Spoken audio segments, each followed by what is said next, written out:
అన్న నమస్తే, ఏం చేస్తుంటారన్న? వ్యవసాయమేనండి. వ్యవసాయం. ఇప్పుడు చంద్రబాబు నాయుడు గారు అధికారంలో ఉన్నారు. చంద్రబాబు నాయుడు గారు అధికారంలో ఉంటే రైతులు మోసపోతారు అనేది వైసీపీ నాయకులు కానీ గత కాంగ్రెస్ నాయకులు కానీ చేసే వాదన, అది వాస్తవం ఉందనుకోవచ్చు అంటారా? లేదు లేదు, చంద్రబాబు నాయుడు గారి పాలనలో రైతులు చాలా గొప్పగా నివసిస్తున్నారు. దాంట్లో నోడోడు కాలువలన్నీ బాగు చెప్తున్నారు. సాగునీటి రంగం బాగా బలోపేతమైంది, చాలా బాగుంటుంది. 1 year అవుతుందన్న మరి కూటమి ప్రభుత్వం అధికారంలోకి వచ్చి. ఎలా ఉందంటారు ఈ సంవత్సరం పరిపాలన? అసలు ఒక నిరంకుశ పాలన నుంచి చంద్రబాబు నాయుడు పాలనకు వచ్చిన తర్వాత ప్రజలు గుండెల మీద చేసుకుని హాయిగా నిద్రపోతున్నారు. దాంట్లో ఎటువంటి అనుమానమే లేదు.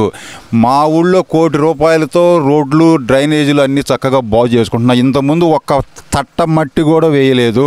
సంవత్సరంలోనే 1 కోటి రూపాయలతోటి 1 కోటి రూపాయలతో మా ఊరు డెవలప్మెంట్ జరుగుతున్నది.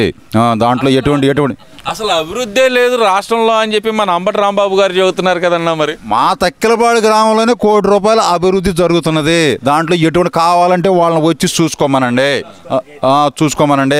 అంబటి రాంబాబు గారు వస్తాడో ఇంకెవరన్నా వస్తారో వచ్చి చూపిస్తే ఆయన కళ్ళారో చూపించగలం. మరి ఎందుకని వాళ్ళు అలా ప్రచారం చేయడానికి గల కారణం? వాళ్ళు అసలే ఫేక్ పార్టీ, ఫేక్ పాలన. వాళ్ళందరినీ మోసం చేసి ప్రజలు భయభ్రాంతులు చేశారు.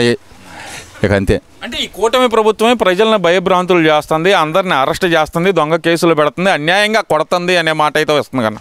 ఒక్క 10-15 మంది తప్పితే మిగతా వాళ్ళ జోలి పోయారా? వాళ్ళు రెచ్చిపోయి ఇంట్లో ఆడాళ్ళతో సహా తిట్టిన వాళ్ళ జోలే పోతుంది.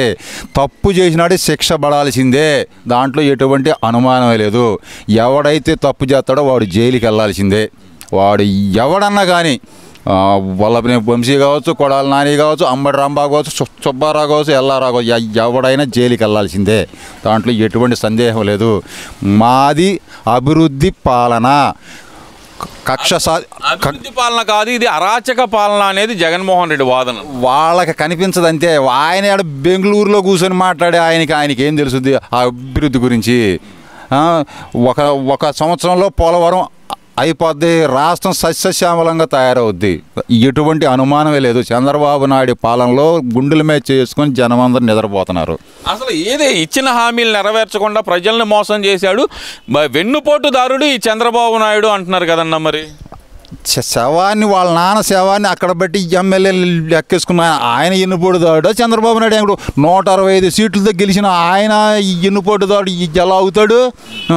ఆయనే వాళ్ళ శవాన్ని అక్కడ పెట్టుకొని, వాళ్ళ నాన్న శవాన్ని అక్కడ పెట్టుకొని ఈ ఎమ్మెల్యేలు నాకు సపోర్ట్ చేయమని అడిగిన ఆయన ప్రజలు స్వచ్ఛందంగా కావాలని కోరుకున్నారు. దాంట్లో మోడీ గారు మనకి పుష్కలంగా అందిస్తున్నాడు, ఎటువంటి సందేహమే లేదు. మన రాష్ట్రం ఇండియాలోనే నెంబర్ 1 రాష్ట్రం అయ్యిద్దనడానికి ఎటువంటి సందేహమే లేదు. బొంద దినం చేసుకుని వాడి శాతం దినం చేసుకుని అసలు ఎన్నుపోటుదారు ఎవరు పోసారు? వాళ్ళ నారా కుటుంబంలో ఒక్కళ్ళన్నా ఎన్నుపోటుదారు అన్న పాపానం పోయారా? వాళ్ళందరికీ ఇష్టమై అతను కావాలని తెచ్చుకున్నాము. నందమూరి కుటుంబంలో ఎవరన్నా ఒక్కళ్ళన్నా మాట్లాడారా? ఒక భారత్ తప్పితే ఎవరన్నా మాట్లాడారా? అది అసలు ఆమె అసలు ఎక్కడి నుంచో వచ్చినా మాట్లాడి మాటలు ఎలా చెల్లుబాటు అవుతాయి? మాది స్వచ్ఛంద పాలన. చంద్రబాబు నాయుడు గారు లేకపోతే అసలు ఈ రాష్ట్రం అధోగతి పాలైపోయేది. నేనున్నప్పుడే 5 సంవత్సరాల పాటు అభివృద్ధి పదంలో దూసుకెళ్ళింది రాష్ట్రం. ఈ ప్రభుత్వం వచ్చి అభివృద్ధి లేదు, సంక్షేమం లేదు, రాష్ట్రాన్ని భ్రష్టు పట్టించేసింది ఈ కూటమి ప్రభుత్వం అనేది జగన్మోహన్ రెడ్డి వాదన అన్న. మరి దాన్ని ఎలా చూడాలంటారు? ఒక్క ప్రాజెక్టు కట్టాడా? ఒక్క నీటి కాలువలు తీసాడా? రైతులు నీళ్లు లేక నరకం అనుభవించాడు. ఒక్క రోడ్డు వేసారా? మా ఊర్లోనే 1 కోటి రూపాయల అభివృద్ధి జరుగుతుంది. గుంటూరులో చూసుకోమని ప్రతి వార్డులో సిమెంట్ రోడ్లు కానీ ఏయని కానీ డ్రైనేజీలు కానీ చక్కగా బాగు చేస్తున్నారు. ఎటువంటి సందేహం లేదు.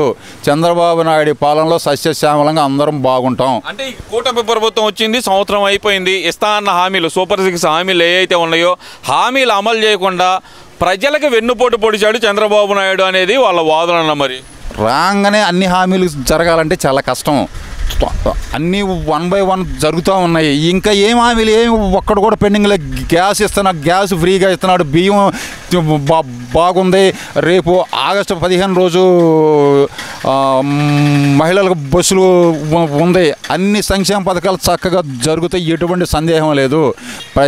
పిల్లలు చక్కగా వాళ్ళ కిట్లు వాళ్ళకి అందుతున్నాయి, ఎటువంటి సందేహం లేదు. సరే, ఇక్కడ ఇంకో విషయం కూడా తీసుకుంటే కనుక జగన్మోహన్ రెడ్డి చాలా కాన్ఫిడెన్స్గా చెబుతున్నారన్న.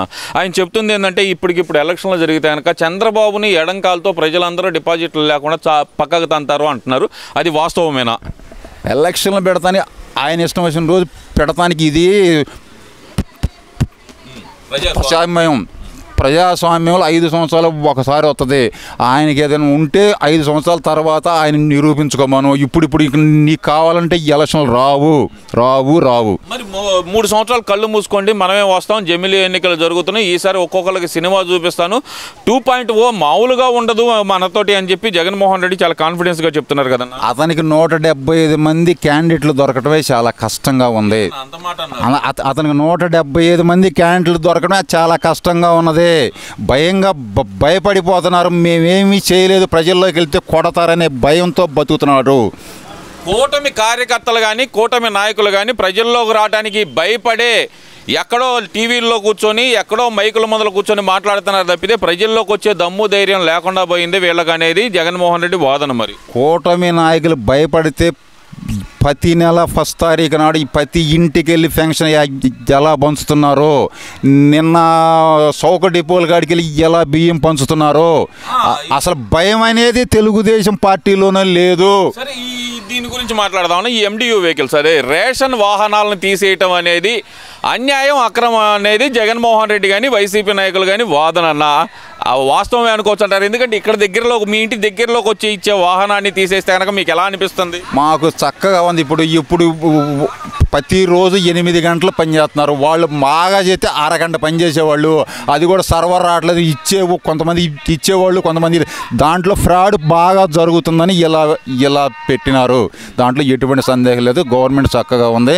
చంద్రబాబు నాయుడు ఇంకా 10 సంవత్సరాలు పరిపాలిస్తాడు, ఏ ఇబ్బంది ఏం లేదు. అంటే ఈ బళ్ళు తీసేయడం వల్ల మంచి జరిగిందంటారా? ఖచ్చితంగా మంచి జరిగింది. దళారులు లేకుండా పోయారు, బాగుంది పరిపాలన. మరి ఓవరాల్గా చూస్తే కనుక జగన్మోహన్ రెడ్డి మళ్ళీ నేను వస్తాను, ప్రజా సమస్యలపై పోరాటం చేస్తాను అంటున్నాడు కదా. ఇంకొక 1 నెల 2 నెలల్లో తిహార్ జైల్లో కూర్చుంటాడు ఆయన. ఇంకెక్కడికి వచ్చేది ఆయన? అసలు పార్టీని నడిపే నాదుడు లేడు. అసలు 175 మంది క్యాండిడేట్లు దొరకకుండా చాలా కష్టం.